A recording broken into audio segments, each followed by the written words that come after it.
जय Jagannath good morning welcome to my channel आपण स्वागत करुच्ची आज मो नुआ ब्लॉग को आपण देखिपे एवं कौ जगह अच्छी मुझे टी बुलेबी आप देखिपे देखु मुझे अच्छी एक्चुअली गोटे पहाड़ को आसती ये जो मुझे रहे कलिंगनगर में पाखे अच्छी पाइकारपुर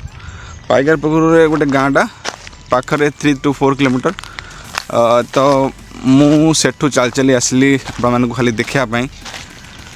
जंगल अच्छी आ पहाड़ अच्छी स्पेशल पहाड़ पर आसती तो मु आप पहाड़ पर किसी भ्यू देखेबी आप देखिए मुझे बहुत कष्ट कर 3-4 किलोमीटर चलिक आसी तो मुझे रिक्वेस्ट करी तो मो एटलिस्ट सब्सक्राइब करूँ आउ लाइक करूँ आ वीडियो भी देखूँ तेरे मत भी सपोर्ट हो तेरे चलतु देखा ऊपर कौन सब अच्छी पहाड़ पर पाखर मंदिर भी अच्छी देखा बुलवा आपण मैंने कहे केमी लगुच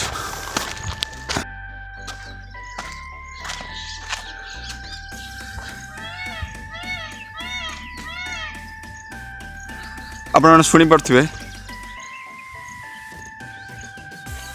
से मयूर कि आउ कौन किसी कि शुणी पारे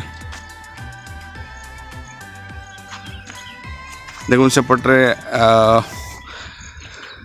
मुझे यदि जूम करी तेरे देखते आउर आटर बड़ पहाड़ अच्छी सेठ को जीवा दूर हो जाऊे तो संभव हेनी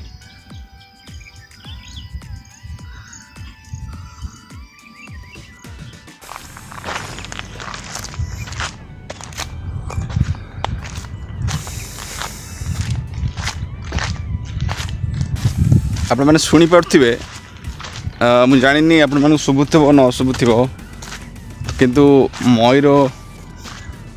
ये मयूर अच्छा जंगल से आवाज आस मयूर आवाज आप देखु यहाँ केते गभीर ये पूरा देखा भुवनेश्वर पूरा भ्यू देखा तेरे चलतु जा सेपटू जाइबनी बड़ पहाड़ को सीधा आप देखेबी तेरे चलतु घर को जा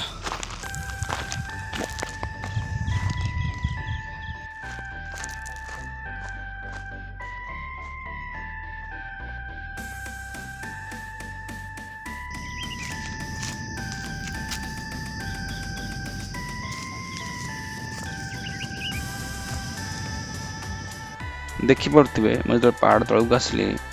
गोटे बरगछ देखली तो मुझे बरगछ तले बस पड़ी सतरे बहुत शांति लगला बरगछ पाखरे गोटे मंदिर अच्छी आप देखिपे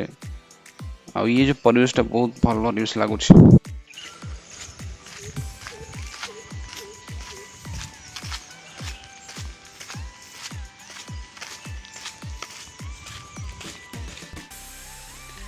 तेरे आप देखिपे पलि आसली सरलापर यही रास्ता देखी मो घर को पलि आसली तेरे आप काली कथा जब आपको भल लगुच तेरे सब्सक्राइब करूँ